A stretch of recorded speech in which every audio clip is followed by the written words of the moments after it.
What you're about to watch is an absolute masterclass. God Saad gives a perfect proof to Piers Morgan why every Briton, including himself, should be terrified of the Islamic invasion taking over the United Kingdom. Take a look. We have a very different setup in terms of Muslim and Jewish populations of our respective countries. But in terms of this whole debate, fueled a lot by people on the conservative right in America, that Britain has been invaded by radical Muslims. Megyn Kelly used that phrase last week with me. And we've lost control to radical Muslims. I just see no evidence that that is remotely true. That's not to say I don't think there have been big issues with the huge influx of immigrants to the UK in the last 25 years. That is indisputable. It's gone way too far. We lost control of our general immigration policy, but that doesn't mean we've lost control of the country to radical Muslims, in my estimation. Look, if you take any disease, say diabetes, when you're first diagnosed with it, we're not going to amputate your leg tomorrow. But we know that there is a trajectory whereby we can predict that within a certain time period, things will go wrong if you don't resolve your insulin issues, right? So it is absolutely true, you're right, that today Britain remains a non-Muslim country. But if we continue along the same patterns, will it improve or will it worsen if the current immigration policies remain the same? And let me draw an analogy. There are currently 56 countries that are part of the OIC, the Organization of Islamic Cooperation. Each of those countries, once upon a time, started with 0 Muslims. Then you close your eyes and you open your eyes, and in many of those countries, you have 0% non-Muslims. So for example, Egypt used to be a largely Coptic country, Coptic Christian.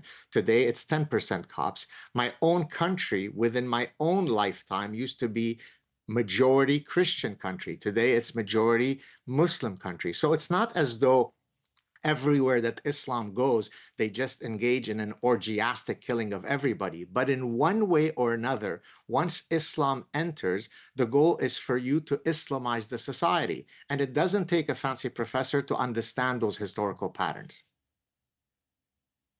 I mean, it's interesting what you say. I would argue back at that the vast majority of Muslims I know in the UK are very happy to be part of a multicultural Britain in which they assimilate quite happily with their neighbours of all types, of all creeds and races and religions and so on. I just don't see this hotbed of radicalism. Now, I would caveat that by saying that most of the terrorism in the UK in this century, for example, has been perpetrated by radical Islamists. That is indisputable. But it's been sporadic. And I think that's important to stress. It's not something that's happening like it was with the IRA, for example, in the 70s and 80s on a regular basis. It's happening sporadically. So there are in an influx of some radical Islamists who perpetrate bad things. That's indisputable. But that doesn't mean we're a country under the control of radical Islam. Yeah, so I think I might have mentioned this stat last time, but let me mention it again, and then I'll draw another analogy too in pathology, in pathogen studies. There have been, this is a lower estimate, there are other databases that place what I'm about to say at a much higher number.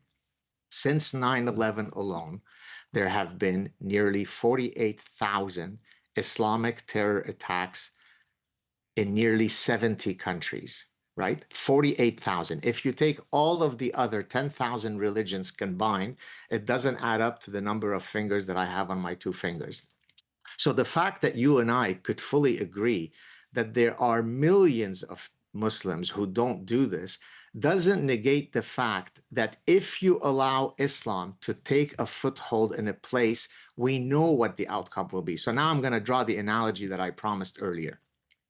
The shingles virus is something that you and I, given that we're roughly the same age, is something that we should be concerned about. It lays dormant in you for 20, 30, 40 years, and then there is a catalyst that then can trigger the shingles virus, and it results in a very uncomfortable situation for you, even though it lay dormant in you for 40 years.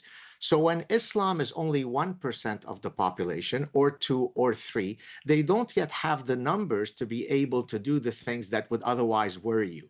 But once they become 20%, 30%, 40%, then we can exactly predict the trajectory as we would diabetes. So again, you have to have the imagination to extrapolate into the future, and then hopefully, inshallah, the light will come to you.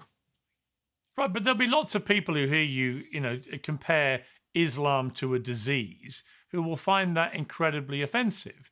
And there'll be many millions of Muslims in the UK, because statistically, the absolutely vast majority of Muslims in the UK do not commit radical acts of terrorism. So 99% at least are living in peaceful harmony and not engaging in this. And in fact, a tiny fraction of British Pakistani Muslim men, for example, were engaged in the grooming gangs, albeit their behavior was disgusting and reprehensible, and the cover-up was just as bad. So my point being that, as I read out earlier to the panel, the vast majority of sex attacks in the UK are still perpetrated by white men, for example, right? So, statistics can be twisted any way people want, but this categorization of Islam as a disease in a country like the UK, I just don't sense that.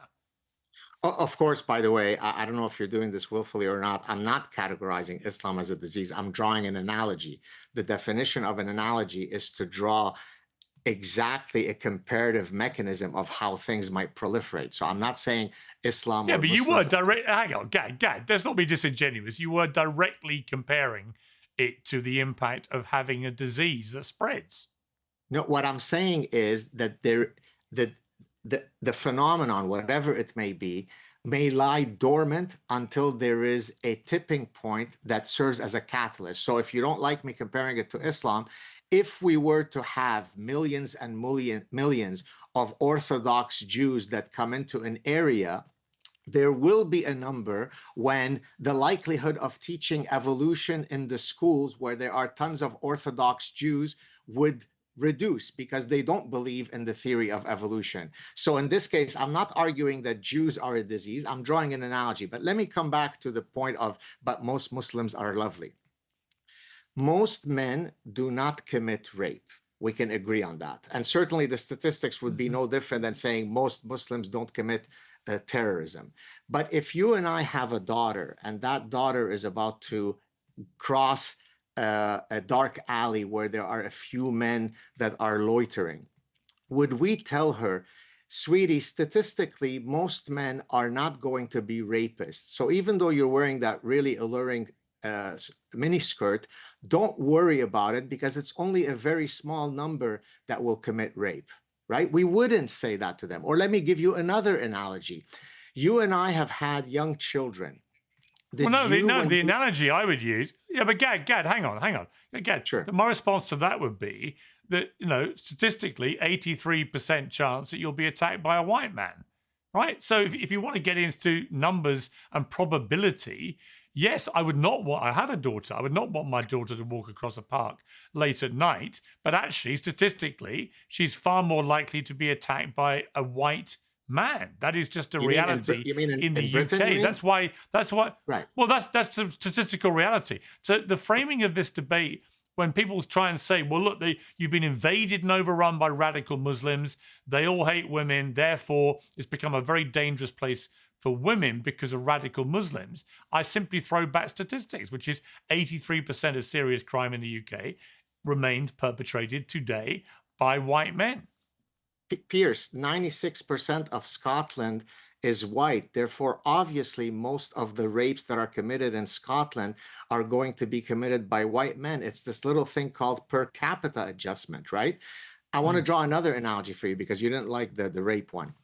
When you and I were raising our children and had to look for a babysitter, did we typically go and look for 35-year-old men as babysitters, or did we look for a 15-year-old teenage girl? Because we recognize that, statistically speaking, 15-year-old girls are much less likely to molest children than 35-year-old men. Now, that doesn't take away from the fact that It is exactly true that most 35-year-old men will never molest, but life is about navigating statistical regularities. The one who understands those regularities comes out on the other side without being raped. The one who lives in unicornia will wake up one day while he's being put down on the floor being gang raped. So statistics matter. Most Muslims are perfectly lovely.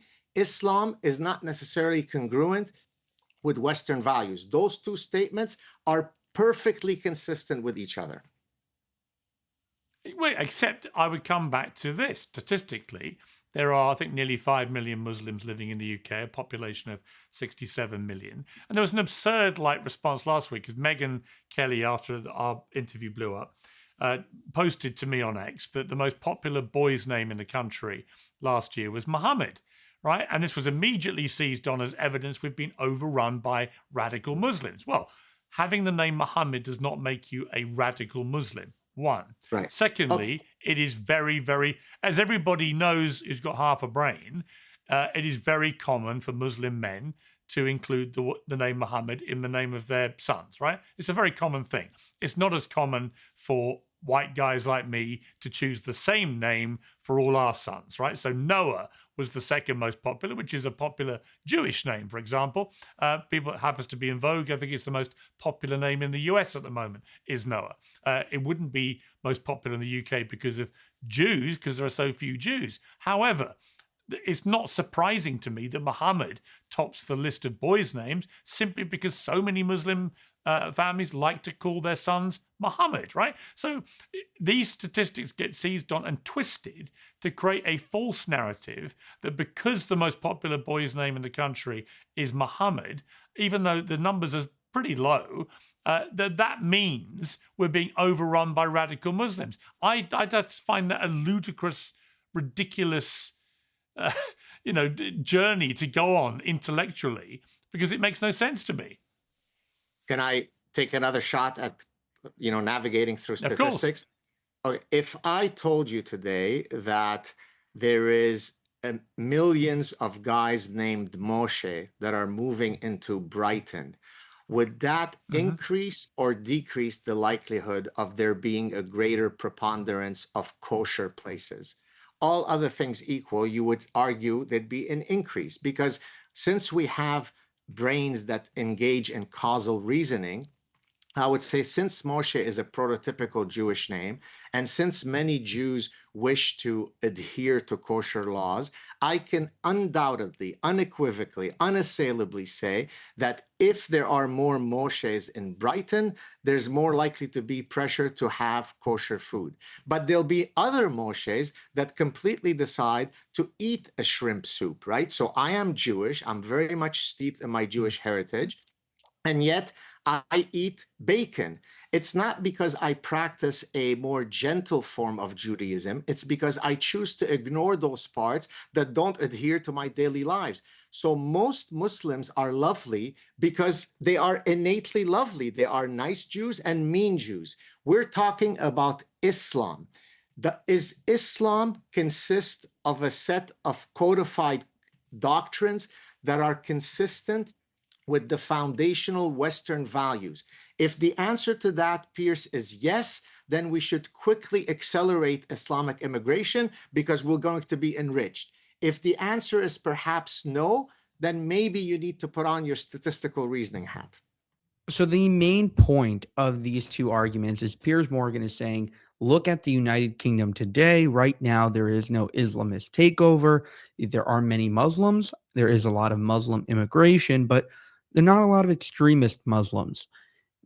But he isn't thinking about the future. He is somebody who will continuously deny that there is a problem until that problem is too late to fix. And God's is saying the second that sort of tipping point comes with the population reaching a certain amount, you're going to see politicians completely helpless and completely cowering and kind of just catering to the Islamists and the very extreme parts of Muslim society. And he says that when Muslims are sort of in a mass population and they have a have a majority. Essentially, the extremists rise to the top, and it's going to be too late.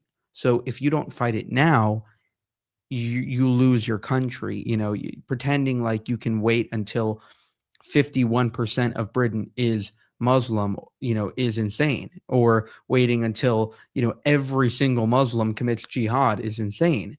This burying the head in the sand and pretending like you can't call it out for what it is now will only result in the fears that these people are kind of like Tommy. Like, you want to prove Tommy Robinson wrong? Like, actually address the problem. You want to prove Saad wrong? Actually take steps to reduce immigration and deport those that are already in the country. Otherwise, you're going to prove them right.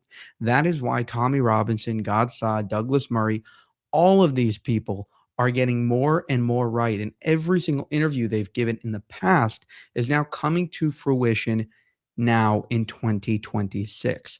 Thank you for watching this video. For more, subscribe to the channel. If you want to help us make more of these videos, you can go to buymeacoffee.com/JewishUncensored. Again, thank you for watching, and I'll see you in the next one.